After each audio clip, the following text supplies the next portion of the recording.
Hi everyone, my name is Rishad. Today is the 17th of November 2024. I'll be going over my weekly option chain analysis for Tesla, and this is for the upcoming expiry on the 22nd of November 2024. The max OI level is higher for CE and the same for PE, that's positive.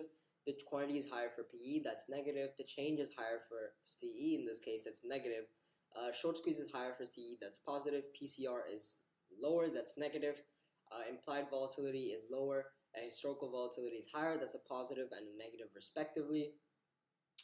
RSI is is lower, that's negative. Let me change this.